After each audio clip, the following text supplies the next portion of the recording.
Trump Jinping की ईरानी deal, Hormuz मेरा, Taiwan तुम्हारा। भले ही चीन में राष्ट्रपति ट्रंप दावा करें कि राष्ट्रपति जिनपिंग से उनकी मुलाकात शानदार हो रही है, लेकिन अंदर खाने जो खबरें सामने आ रही है वो हैरान करने वाली है। दावा किया जा रहा है कि अमेरिका चीन पर दबाव बना रहा है कि चीन ईरान पर दबाव बनाकर हॉर्मुज खुलवा दे। वहीं चीन इस मौके का फायदा उठाते हुए अमेरिका से दो टूक कह रहा है कि अमेरिका ताइवान को हथियार देना बंद करे। यानी कहीं ना कहीं दोनों के बीच ऐसी ईरानी डील हो रही है जिसमें ट्रंप कहेंगे हॉर्मुज मेरा और ताइवान चीन का। लेकिन इस बीच अमेरिका के खुफिया एजेंसी को भनक लगी कि चीन अमेरिका से बहुत बड़ा धोखा करने जा रहा है। दावा किया जा रहा है कि ईरान को चीन अपने फाइटर जेट देने जा रहा है। पेंटागन ने दो टूक कहा कि चीन आग से खेल रहा है। खबर आ रही है कि चीन ईरान को अपना सबसे आधुनिक जेट विमानों में से एक J-10C और शायद J-20 स्टील्थ फाइटर लड़ाकू विमान देने की योजना बना रहा है ताकि ईरान की पुरानी हो चुकी वायुसेना को बदला जा सके। यानी रूस के बाद चीन ऐसा दूसरा देश होगा जो ईरान को घातक हथियार देने जा रहा है। ऐसी स्थिति में विशेषज्ञ साफ तौर पर कह रहे हैं कि ट्रंप ईरान पर दूसरे राउंड का हमला करने से पहले चीन से वायदा लेने की कोशिश में हैं कि चीन ईरान की मदद नहीं करेगा। हालांकि ट्रंप ने दो टूक कहा है कि अब ईरान को या तो समझौता करना होगा या फिर उसका सर्वनाश होगा। इधर खबर यह आ रही है कि इजराइल यूएई के साथ मिलकर के ईरान पर बहुत बड़े पैमाने पर सीक्रेट हमला करने का प्लान बना चुका है। मोसाद और सीआईए की रिपोर्ट से जो इशारा मिल रहा है कि ईरान पर हमला इस बार इस तरह से होगा कि उसे पलटवार करने का कोई मौका ही नहीं मिलेगा।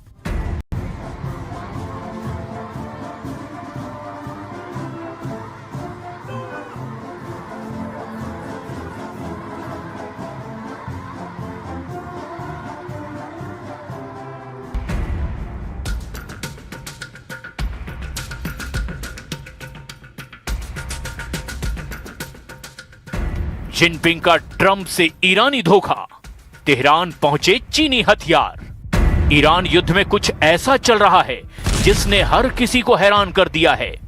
अमेरिकी राष्ट्रपति डोनाल्ड ट्रंप ने कहा कि ईरान के खिलाफ जारी जंग अमेरिका हर हाल में जीतेगा।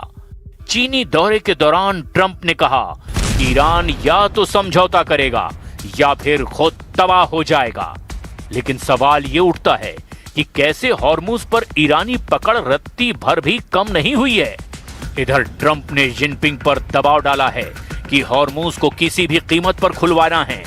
जो खुफिया रिपोर्ट्स आ रही है वो हैरान कर देने वाली है। जरा देखिए कैसे ट्रंप के लिए चीन का दौरा नासूर बन सकता है। चीन द्वारा ईरान को बड़े पैमाने पर हथियार बेचने की तैयारी को लेकर मई 2026 में कई गंभीर खुफिया रिपोर्ट्स और दावे सामने आए।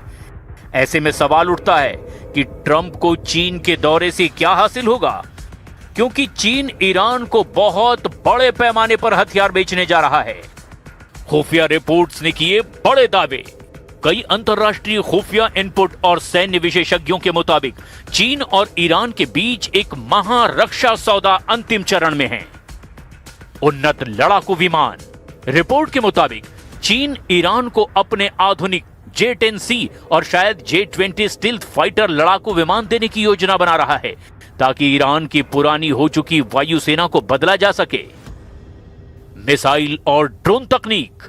खुफिया दावों के मुताबिक चीन ईरान को हाइपरसोनिक मिसाइल तकनीक और उन्नत स्वार्म ड्रोन सिस्टम की सप्लाई करने की तैयारी में है। वायु रक्षा प्रणाली। ईरान अपनी हवाई सीमाओं को इजराइल के हमलों से सुरक्षित करने के लिए चीन की HQ-9 जैसी आधुनिक सतह से हवा में मार करने वाली मिसाइल प्रणालियों में अब गहरी रुचि दिखा रहा है। अमेरिका का दावा, आग से खेल रहे हैं चीन और ईरान। इधर अमेरिकी विदेश मंत्रालय ने कहा कि यदि चीन युद्ध के इस दौर में ईरान को घातक हथियार देता है तो इसे आग से खेलना ही माना जाएगा।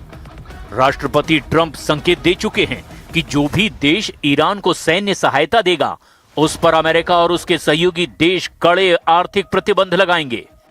चीन के दौरे के दौरान ट्रंप ने राष्ट्रपति शी जिनपिंग के सामने यह मुद्दा उठाया है। अमेरिका का तर्क है कि हथियारों की यह सप्लाई न केवल मध्य पूर्व में अस्थिरता पैदा करेगी, बल्कि अंतर्राष्ट्रीय सुरक्षा के लिए भी खतरा खड़ा करेगी। वहीं चीन का कहना है कि ईरान के साथ उसके संबंध एक रणनीतिक साझेदार के हैं और वो किसी भी अंतर्राष्ट्रीय कानून का उल्लंघन नहीं कर रहा है। चीन के लिए ईरान तेल का एक प्रमुख स्रोत है। विशेषज्ञों का मानना है कि चीन हथियारों के बदले ईरान से लंबी अवधि के लिए सस्ते तेल की गारंटी चाहता है। विशेषज्ञों का यह भी कहना है कि यदि ये हथियार सौदा सच में जमीन पर उतरता है तो फिर इजराइल के लिए ईरान के खिलाफ सैन्य कार्रवाई करना और भी ज्यादा चुनौतीपूर्ण हो जाएगा।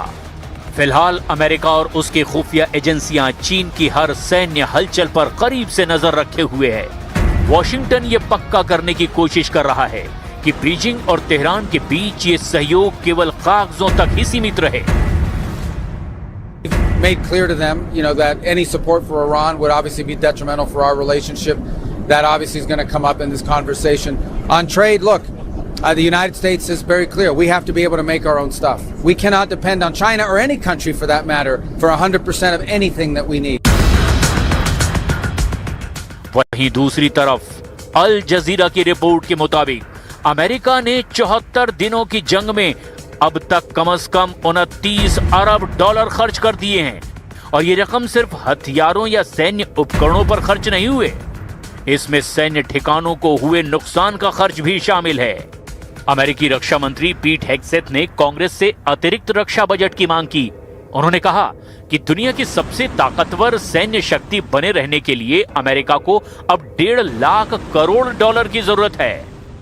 Actually, everyone in this room, our resistance against US bullying is not an unfamiliar battle. So many of us encounter slight variations of the same repugnant coercion. It is high time for us to jointly step up and work towards making clear that those practices belong in the dustbin of history. Today, our nations are closer to one another than ever before, and we cannot ignore the common and dangerous challenge we all face. History has shown that empires in decline will stop at nothing to arrest their inevitable fates. A wounded animal will desperately claw and roar on its way down. अब ऐसी स्थिति में देखना यह होगा कि क्या Trump Iran के खिलाफ चीन में कोई बड़ी डील कर पाते हैं या फिर ट्रंप का चीनी दौरा खत्म होते ही ईरान पर चारों तरफ से भीषण हमले शुरू हो जाएंगे।